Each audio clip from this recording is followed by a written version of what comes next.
Good evening, ladies as well as gentlemen. Welcome back to Papa Boris playing and sucking horribly at Hearthstone Arena. In the last video, we finished a shitty Hunter run, and then we started a Shaman run where I went to 1-0 and then lost 2 games because I'm shitty. Yeah.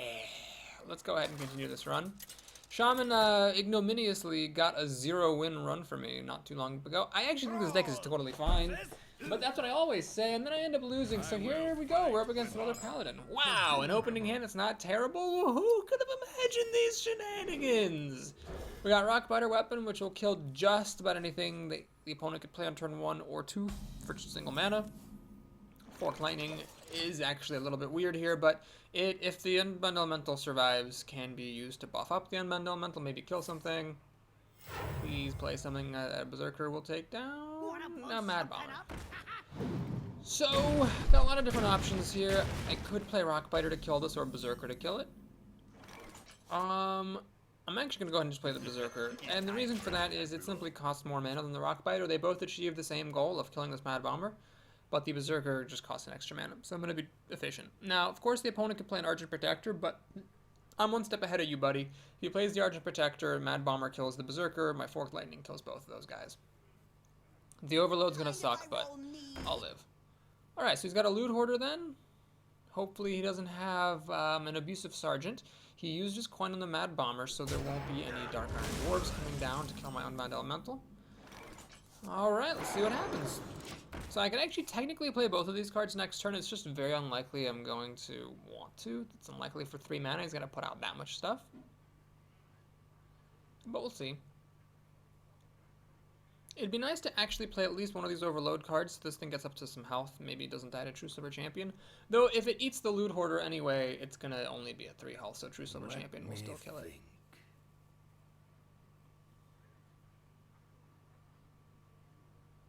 So I could have been holding a Rockbiter in my, or a Berserker instead of this Rockbiter here. And I do actually kind of wish that that were the case, because if that were the case, then I could actually have a creature to play here, which would be nice. Alright, I will fish for spell damage. Fail to find it. Do I really want a Rockbiter and Forked Lightning these bitches? Okay. Well, let's do it. Well, hang on a minute. Why do we have to do that? Why don't I just, since I got a Taunt Totem, why don't I take advantage of that? Taunt Totem protects this Unbound Elemental. So that way I don't need to Overload, and I think Overload would have been bad because I really want to play Sludge Belcher next turn. If I hadn't top decked Sludge Belcher, I might have been like, yeah, sure, let's just Overload. But here, I'll let him keep a creature because I have the Taunt Totem out. If it weren't for that, I would have definitely not made it. Got a Novice Engineer for another card that will go down to the Unbound Elemental, who is getting weaker and weaker by the day. And a Recruit, okay. Lightning Storm will clear everything, but this is not a card. This drew a card and this drew a card, or will draw a card, so Lightning Storm would actually set me back a card. Is it worth it to clear his board just for that? I don't think so. Now, I could do a slightly more modest move. I could actually Chill Wind Yeti, kill a thing, and Fork Lightning. Okay, that I think we will go for. Doesn't matter what order I do this in, so I might as well do this. Fork Lightning. Again, technically going down a card for doing this, but I do have a Yeti in play. Can't play the Sludge Belcher next turn, which sucks, but I feel like it was worth it to really clear his board. Your magic I'm gonna silence this, which actually makes me really glad I did not play the Sludge Belcher, because that would have been silenced, which would have been much worse. Gonna make a totem. Healing totem, huh? Alright, well, I'm gonna just throw everything down here. This is risky because a Consecration would hurt real bad, but I'm actually okay with it. Because first of all, the Healing Totem was a good flip. I'm lucky with my totems. It makes my Unbound Elemental survive Consecration, but more importantly, if he plays Consecration here, it's practically his whole turn. Then he's got nothing to deal with Hogger. What you looking at? He's gonna play Boulder Visoger, which I'm actually relatively down with. So here's what I'm gonna do. We're gonna go ahead and drop a Hogger and think. Do I go for broke? Going for his face, he's got too much health for that. No, I will just 2-for-1 myself against that Ogre. Hit him in the face, pass the turn, and let's see, he's got 6 cards to my 7-ish. So I feel like the odds are pretty good that I can come away with board presence here, though that Rogue in the last video actually beat me despite me having Hogger out the whole game. It was really remarkable. She managed to stop me just in the nick of time. Not on my watch. And alright, he's gonna get a bunch of Divine Shield out here. Can I get an Earth Shock? I cannot get an Earth Shock. Is Lightning Storm worth... I think actually Lightning Storm is worth it here. Yeah, it is. So we'll do this. See if I can get... Actually, wait, if I play Totem, I cannot play Sludge Belcher. I would like to play Sludge Belcher. Maybe I don't really even need to play Lightning Storm. Screw Lightning Storm, forget you. I'm just gonna play a Sludge Belcher. I'm gonna buff up my Hyena. To kill that thing. Kill that thing. And pass the turn.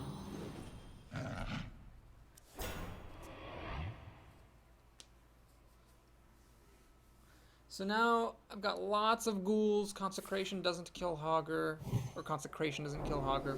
It's gonna buff up the Golem to take down iteration number 1 of Mr. Sludge. Did he top that Consecration? He didn't, but he got a Kodo, which is just a bajillion different targets to hit. It's my silenced elemental, which is fine. And Flame Tongue is a wonderful sight here. I think what I'm gonna do here is this. So let this first Hyena kill that thing. I don't exactly want to lose the healing totem, but I'm gonna. And we'll drop the ooze there. Totem. Play some Dancing Swords. I still have room on the board. Have a Lightning Storm still here if needed. Could I have killed him? Oh my god, could I have killed him? I think I got bamboozled. I could have just killed him, I think. Whoops. Well, hopefully he didn't find a Consecration. He's just down to 3 cards. Crap, I'm not actually sure I could have killed him, but I should have at least checked. I should have at least checked to see if I could kill him. He didn't play any taunt or anything. Did he? No, I just killed his stuff. He played a Kodo and he had a damage golem. 5 damage. Yeah. I probably could have killed him. Well, anyway, Avenging Wrath is not a good card here. There's just too much fodder. Wow, the Avenging Wrath is rather targeted there, but it's okay. Because he only has 2 cards left, and I have 6, and I've just got lethal damage here.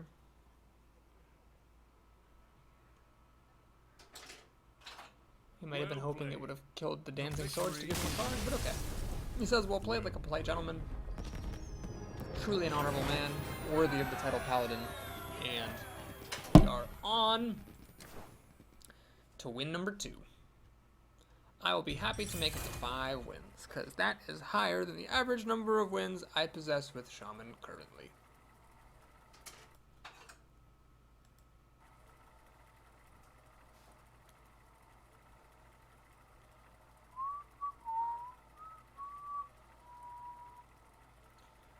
And we're finding an opponent rather slowly. Slowly. There we go.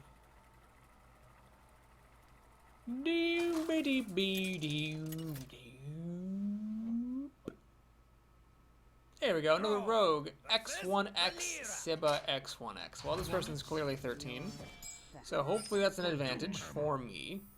I will keep the Forked Lightning, not that I'm that jazzed about it, because if she does play a Defiance Ringleader, Forked Lightning takes care of that. And the Overload sucks, but I'll deal with it. Why did I keep the Shattered Sun Cleric? Well, I have a lot of low stuff in my deck, so I'm relatively likely to find a 1-drop or 2-drop, and if not, Shattered Sun Clericing a Totem isn't the worst move. So, I probably could have mulliganed it, but then I could have just gotten something more expensive as well. I didn't want to risk it.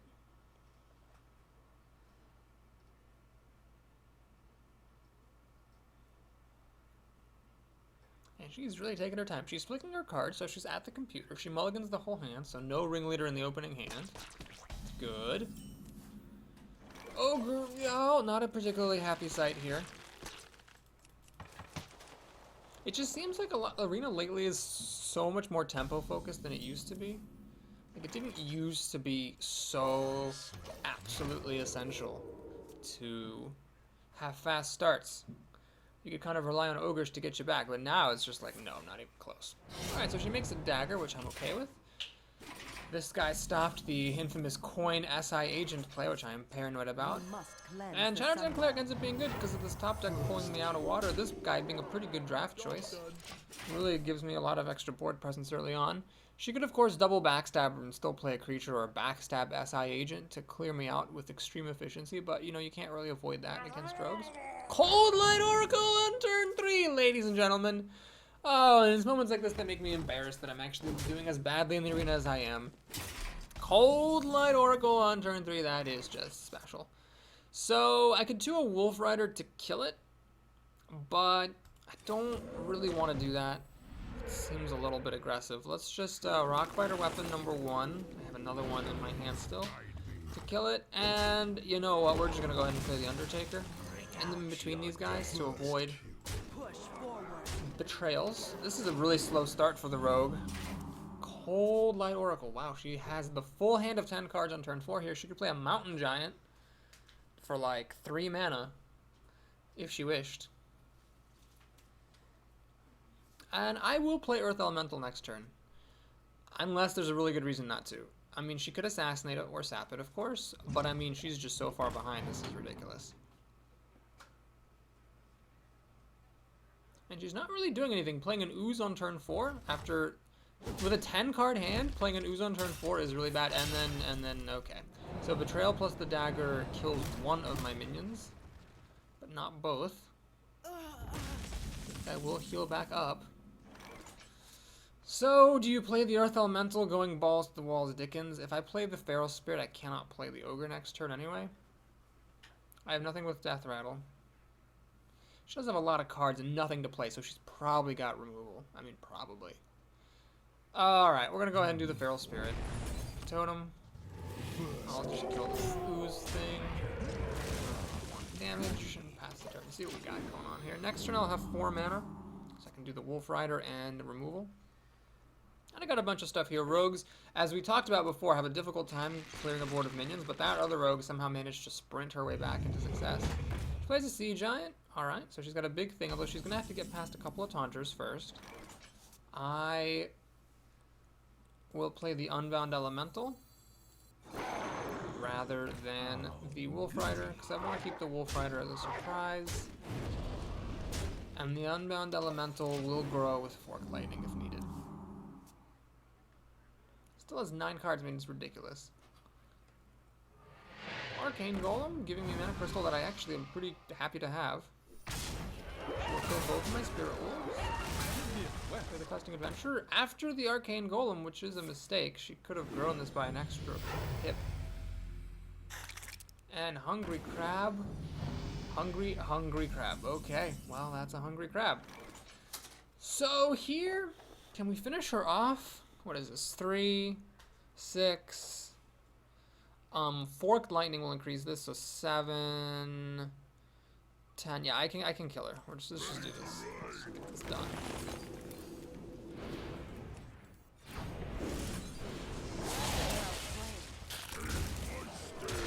Just enough. Well played. That was some of the most atrocious play. I mean, not atrocious play, but atrocious deck play that I've seen. I don't know what to call it exactly. It's not that she's made mistakes per se.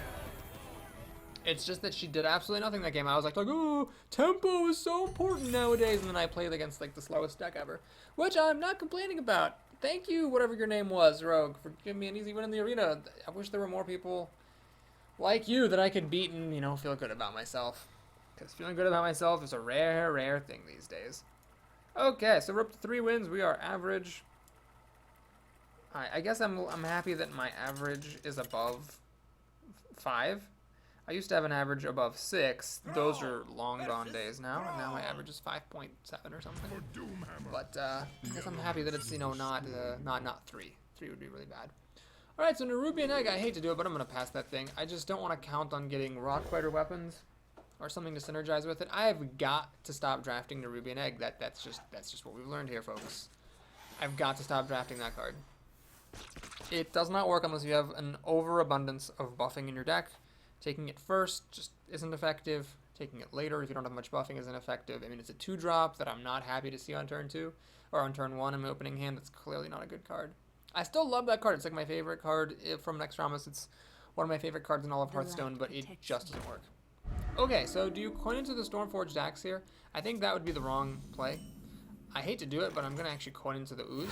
So if he has a Stormforged Axe, it really sucks. But if he doesn't have a Stormforged Axe, I can at least trade this for the 1-drop. And then Stormforged Axe maybe. Well, trade this for the Divine Shield, Stormforged Axe to kill it, or Stormforged Axe to attack it, and then use the Ooze to kill the totem. Kind of depends on what he does. Ideal scenario is he plays a 2-drop, and then I trade my Ooze for it. This here is not the ideal scenario. That means he's ahead of card.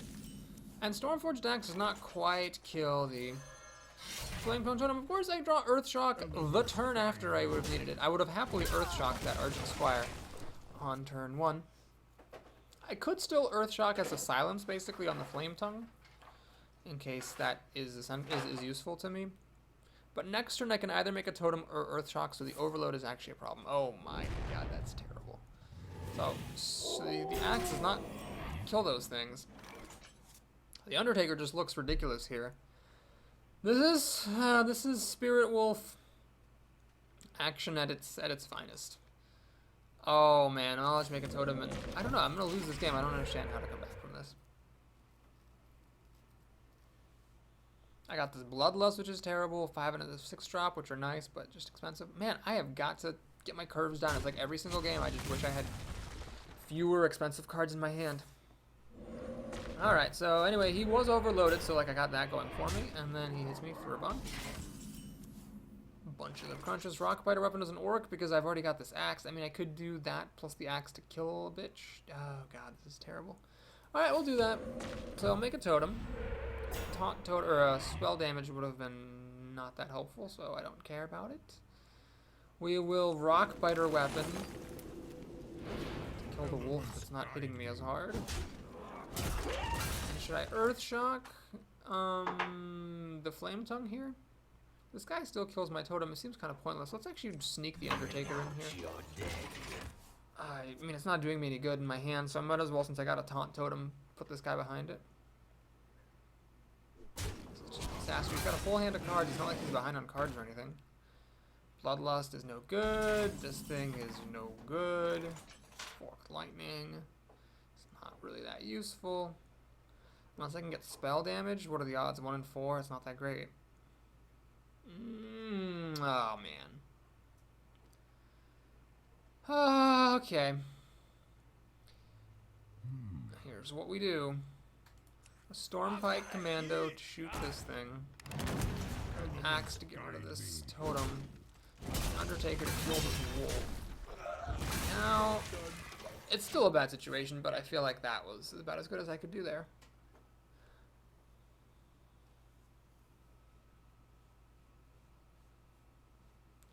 So next turn, hopefully I drop Hogger, but he's got 6 mana to work with in the meantime. I mean, it's just bad. Hits the face? We're thinking about it anyway? Stormward Knight, oh jeez. Lightning Storm would be useful here. So he kills my guy, which is smart, because otherwise I would have killed his Flame Tongue. Fork Lightning is, I don't know, kind of a desperate move here. I'm just going to play Hogger. It's like a slightly more expensive Silverhand Knight, and that's about as good as I can do here. I'm just hoping I draw Lightning Storm before I lose. That's pretty much it. Which is why Lightning Storm is such an important card to have, and why it sucks so much that it is a rare. How come Flame Strike's a common, but Lightning Storm is a rare? That doesn't seem quite fair. But anyway, yeah, that's pretty much it. If I don't draw that card, I lose. Sucks to accept that fact. But there is just too much on the board for me to handle with my removal cards, and Bloodlust is pretty much a dead card.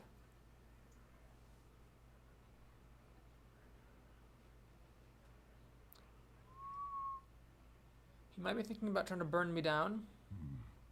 If he kills that Knoll, I mean, he's got 14 damage for me, which is nothing to sneeze at, leaving me with 7 health. It's not inconceivable that he would kill me. Even if he trades the Squire to kill that Knoll, then he's got 12 damage, which leaves me with 9 health. Oh, man. Some kind of Wind Fury Rock Fighter bullcrap could definitely win the game for him. Okay. He actually does kill Hogger. So we're going to be in for a little while. He actually makes a card after killing him. So I should have drawn the card first. It's a Taunt Totem. Hits me for a bunch of damage. Pretty good choice of moves there. Alright, we're done with this arena. No need to keep on playing that. There's just absolutely no hope. And we got 25 minutes to go, so let's start our next run. Woohoo! 3-win Shaman Arena. I have not had a single Shaman run go above 6. 6 is my max. I don't know what it is, but the Nerubian excellently didn't help. Maybe I have too many spells? I don't know, this is a decent number of spells. What is that? 4, 6, 1 mana spells. Ugh, 30 gold. Well, whatever. The Undertaker was pretty bad. I suppose I shouldn't have taken him, but it was a kind of a bad pack.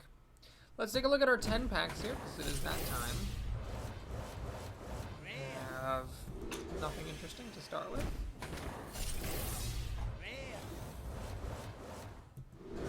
Pack has nothing interesting. I don't know if it's just me, or it seems like after completing my card collection, more of my packs are interesting. Or it could just be a product of the fact that I'm looking at 10 at a time. Or that I'm ignoring runs like this one, where we have 4 packs in a row that sucked. This one actually is not bad. A rare, an epic, good one too, and then a golden Wind Fury Harpy that I will be disenchanting, because the day I put a Wind Fury Harpy in my deck in ranked is the day that I'm clearly not trying hard enough. You might argue that the crappy cards are the ones you should keep golden versions of, because, you know, then it's like the most trollish, but I'm not really interested in trolling. Ooh, a legendary. Nat Pagel. I think I have a golden one of him. That's definitely going to be... Well, actually it would be disenchantable anyway. I don't know why I would keep a second Nat Pagel. Alright, so, just a Nat Pagel and an Earth Elemental and a Golden Wind Fury Harpy seem to be the only interesting things from this set of packs. Ooh, a Blood Knight. Alright, nope, that does not count as interesting at all. So let's go into the collection. Yeah, that's the wrong button. I'm back. Let's go into the collection, disenchant crap. Yep. Crafting mode. 540 dust.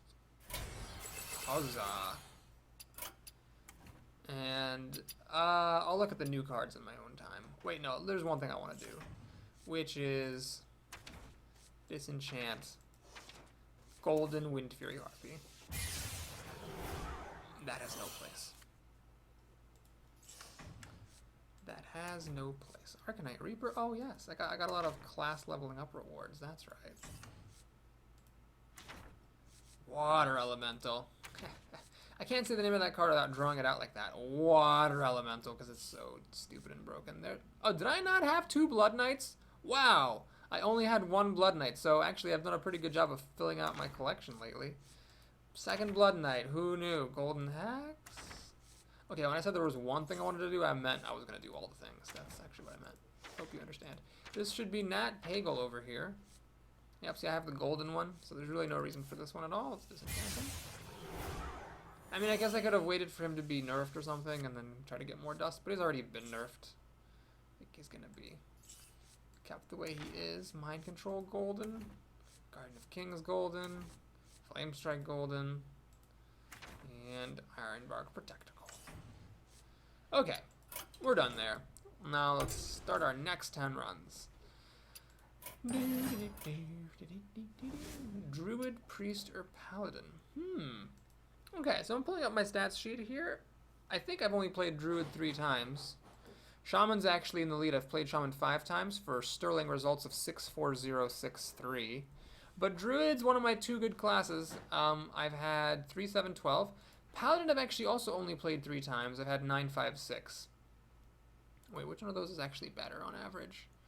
Druid has a 7.3 average. Paladin is a 6.7. Alright, we're going to do Paladin because it is slightly worse than Druid. This one I should probably be playing my best classes because I'm not actually that good apparently, but we'll just keep the streak going here. Alright, we'll just take a good creature there. Blessing of Kings over the 6-star. I'm just going to try to keep my curve as low as possible. What is this? Jesus. Ball sack. Christ. Best 2-drop in the game. Haunted Creepers, a real pain in the ass. Choose over champion? Yes, please. Senjin over the Novice Engineer I think is important for the taunt. Do I go for the Geomancer here? No, I'll take a Raging Worgen, although the Geomancer can, of course, be good. I don't like Gadget Auctioneer for Paladins. Mana Addict is garbage, so here we'll take a 6-drop. Basically, I'm going to try this strategy of really only taking 5 and 6 drops if I have to. Okay, this is a little bit underwhelming. Do I have any Death Rattle right now? 1. Not good enough. We're going to take the Raider. Avenge. You know, I'll take the Crusader. It's such a good 3-drop. It's Premier. Now I get Redemption. We'll take a Dark Iron Dwarf. It's a good 4/4. Consecration is unpassable if you don't have any of those. Okay, Nerebar Weblord is so weak, it's just like not having a card at all. So I'd rather get a 5-drop here. Stealth for the finish or Taunt for the protection. We'll take the Taunt for the protection and just be annoyed that it's not a Sludge Belcher, which is just better than Fen Creeper in every way. Alright, Scarlet Crusader number 2 comes in the... Okay, this is one of those picks. Master Swordsmith, welcome aboard. Alright, Lay on Hands is interesting because I don't actually have any card draw here. I've been passing on all my card drawing opportunities, so it'd be nice to have that as a kind of endgame closer. But man, Sword of Justice is so good, we're just going to take it. 4-drop. I think this is the best one. So Boulder Fist Ogre can go crawl in a hole and die. Just roll with the Drake, Fen Creeper, and Protector. Mediocre Taunter or an actual good 3-drop. I'll take the actual good 3-drop. Hammer of Wrath number 2. I could take the Backlight for card draw, but we're going to take the Hammer. I think the card draw is more important. So these are both 2/3s. This one grows, this one doesn't. I'm going to take this, though, for the upfront, just cheapness. And I guess I'm taking a Flesh-Eating Ghoul anyway because the other cards are junk. Another best 2-drop in the game. A 3rd best 2-drop in the game. And, okay, so I've really, really aggressively passed on expensive things. This is actually not that big of a body. I've only got, like, 2 sort of biggish things. I could take here one of these 7-drops. Healing, which I don't have, or Buffing, which I have a little bit, but it's probably a better card overall. This has saved quite a few people. Then again, there's also plenty of times where I'm just delighted they play this because it makes no difference. Or I could just take a Blue-Gill Warrior for some early removal and burn potential. Taking the Blue-Gill Warrior, we're trying this new strategy of, you know, not taking expensive crap. So the Divine Favor at the end there, I'm avoiding the Nerubian Egg, avoiding the Gold Gadget Auctioneer, who might not ever do anything for me. And that Divine Favor, I've actually had decks with a higher curve than this one and still wished I had not passed on Divine Favor, so I'm going to take it here. I don't have any card draw. It's nice to have one sort of get out of jail card that if I run out of steam can just get me right back in the game.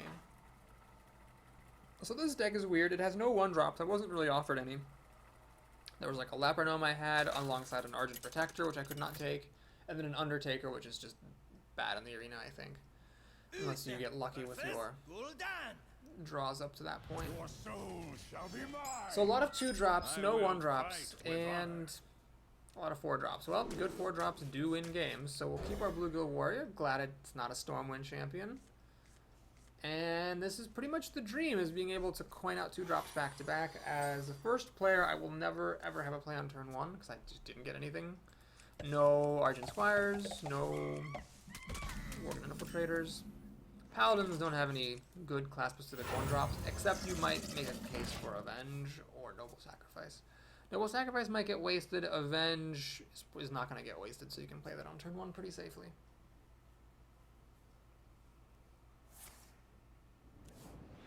Alright, so here comes the left. He's going to Soulfire.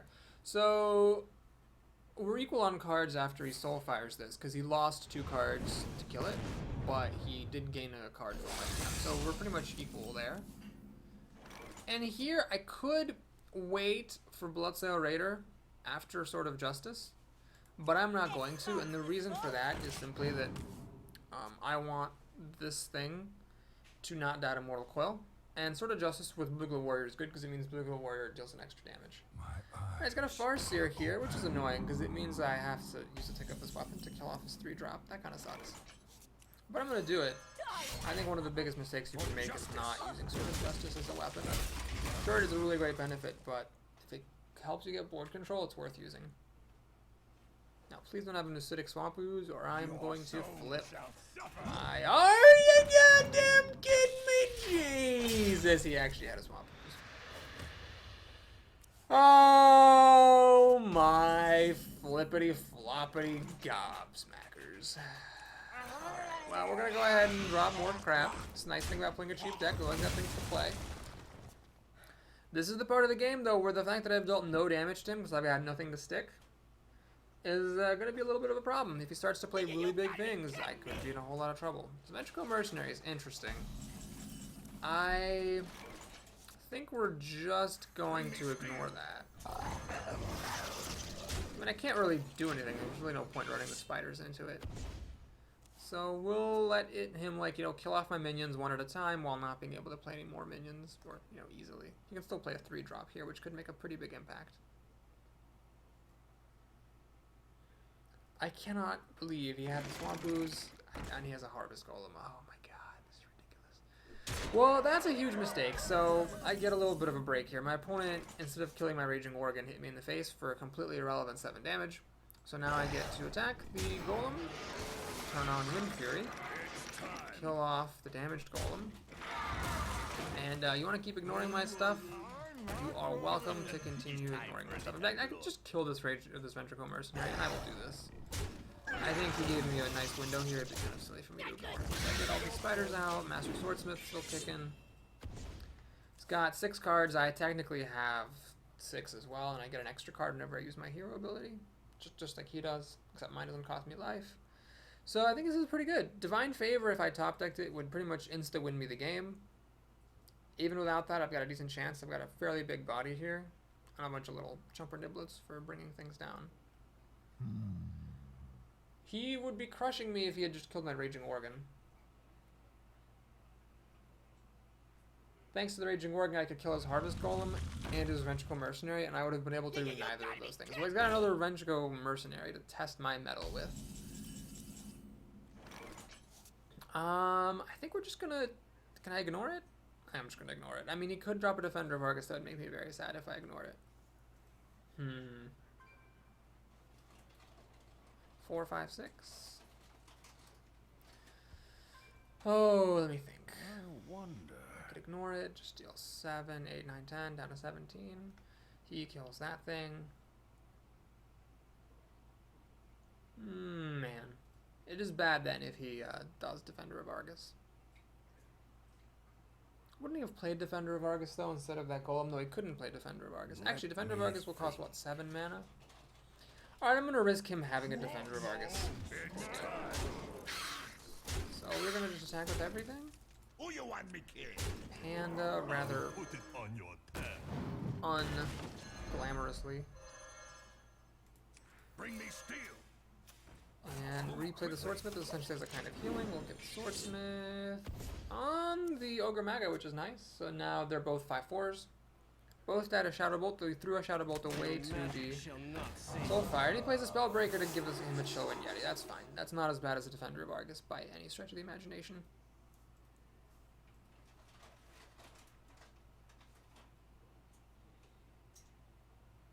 He actually probably should use the Ventricle Mercenary to kill my Amani Berserker, because that would make it the hardest for me to get rid of this stuff. If he attacks my Panda with it, I just use a Spider to finish it off, and then I use my Berserker to kill the Spellbreaker. If he kills my Berserker, this thing's at 3 health, which is really awkward. My Panda dies to the Spellbreaker and to the Ventricle Mercenary. He makes the wrong choice. He kills the Swordsmith. You've chosen poorly, my friend. You have chosen poorly. Alright, we're gonna go ahead and just play everything out. And, let's think. Do you want to use the pen to kill this thing? I think I do. I have an army of chump stuff.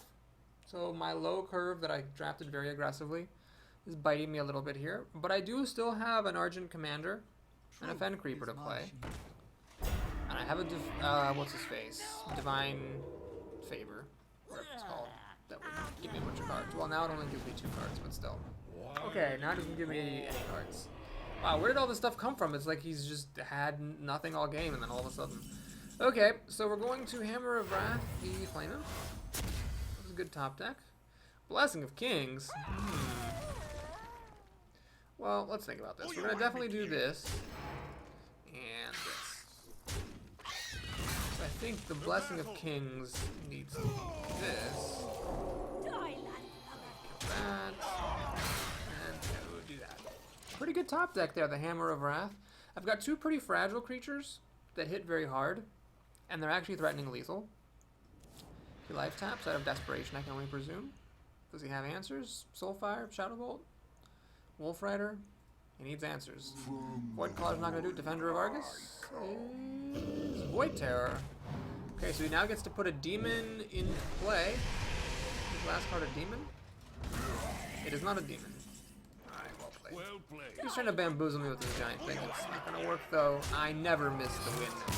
True, I miss it all the time, but we didn't miss it that time. We're going to win. Pretty solid win.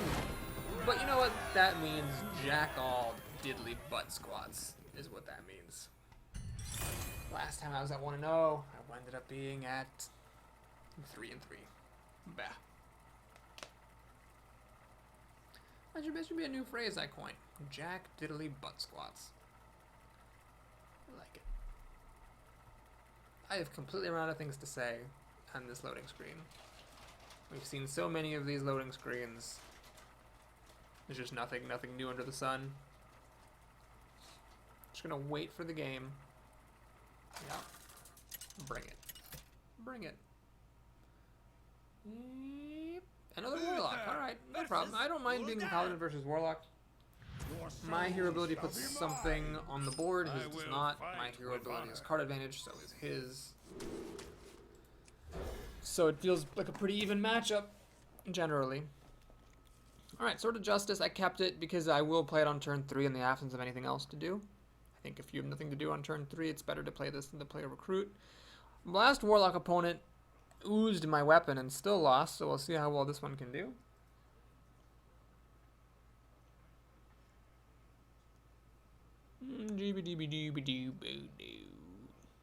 Zage War. Or perhaps Zaguar. Alright, not a bad curve. 2, 3, 4. Each is a prime creature. Warlocks have no great answer to Scarlet Crusader.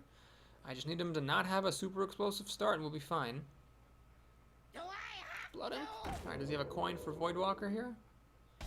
Nope, just a Blood Imp. Alright, so I'm temporarily a card up, which is great. And what do you play, the Creeper or the Croc? I'm going to play the Creeper just because it's harder to kill. And I'm going to gamble that the lack of damage is not going to hurt me as much. I figured Crocolisk here, whatever he plays is going to get +1 health anyway, so the Crocolisk, even with this Sword of Justice's help, is probably not going to be able to bring him down. Like, yeah, this is going to have 4 health. I just got to deal with it. There's nothing I can do. Okay, we can't quite play the Sword of Justice here yet, so we're going to play the Scarlet Crusader instead. Do I cash out the spiders? I don't think so. Next turn, even if this bear gets buffed, Dark Iron Dwarf plus Scarlet Crusader will bring it down fantastically well. I just need him not to have a good 3-drop here. He's used his coin for it, so there's no 4-drops coming. As long as his turn is mediocre, I'm fine. So many games hinge on these like early turn things. Like just people have more explosive starts than they used to. I think people are just drafting a little bit more cheaper decks and a little bit less, you know, reliant on Boulder Fist Ogres to carry them through. Got to adjust. Alright, does he have Immortal Coil? That's what would suck a whole lot of dongs. And the answer is no, he does not have Immortal Coil. He has a Soulfire, which is way worse. He loses 2 cards. Playing my Scarlet Crusader, so I'm actually ahead of card here.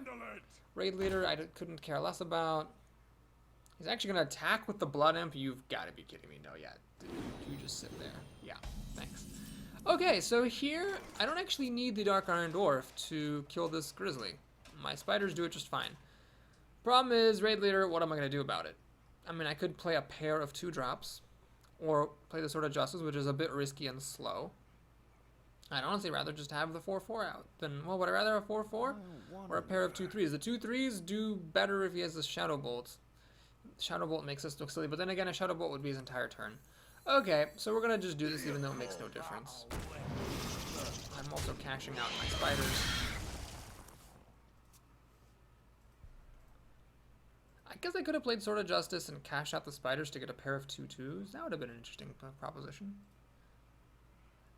Very lucky that he Soulfired rather than Mortal Coiled my Scarlet Crusader. Void Terror, what are you doing? Why? Why would you do that? That's not good at all. Putting all his eggs in one basket. I mean, if I had a humility effect, this would be over. He is lucky I do not have a humility effect, but still, I think it was a pretty bad play. So he's totally out of cards, and all I have to do is kill a 6/7. Well, go ahead and do this. Play Bluegill Warrior here, which is a nice top deck, so it'll kill the Voidwalker now. A bunch of one-toughness things. And so this thing is a 6/7, so he basically got a Boulder Fist Ogre. He went all in on a Boulder Fist Ogre. I've got a pair of jumpy, crappy things, but the fact that this Sword of Justice will boost all of them is huge. Kill Hellfire to clear my board. That's fine, though. Hammer of Wrath, I could actually kill this thing. You know what? We're just gonna kill this thing. There's really no reason not to. I pretty much win the game. Justice.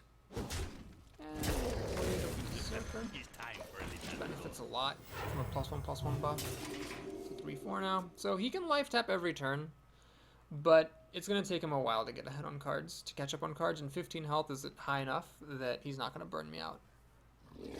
The Snapjaw is interesting. That lets me actually enrage my Berserker. He played it before life tapping. Should have life tapped first. Who knows? Maybe he got a better card. Interesting. I could play this guy. That'll deal 5 damage. Just to bring this down. Nah. Let's just do this. And this. Enrage. Guy. Safe from Hellfire. Pretty much it's going to take a Twisting Nether for him to catch back up from this point, which is actually possible. Amazed at how many of our cards we've both played. Look, it's turn 7. Look how many cards both of us have played out. It's like we're almost both out of cards. At turn 7, it's like we're in like a turn 12 situation, but 5 turns earlier. It's ridiculous. Alright, so Wolf Rider doesn't quite hit hard enough. We're going to have to bring down this dude.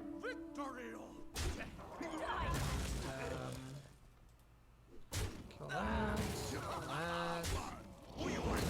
At this point, there's no need for the Croc in case he does have another Hellfire. Let's keep that back. Make a recruit. Still way ahead on cards. Hellfire would clear everything but my Senjin, so then, you know, we could be even. But he's already played 1 Hellfire. I'd have to get another one. He'd also be below on me on health at that point. And he actually concedes. Alright. Very, very strong opening for this Paladin deck. We will pause the video here. So thanks for watching, folks. Please like the video and or subscribe to my channel. I'd appreciate that tremendously. And we're going to be back soon to finish off the rest of this promising looking Paladin run. Take care.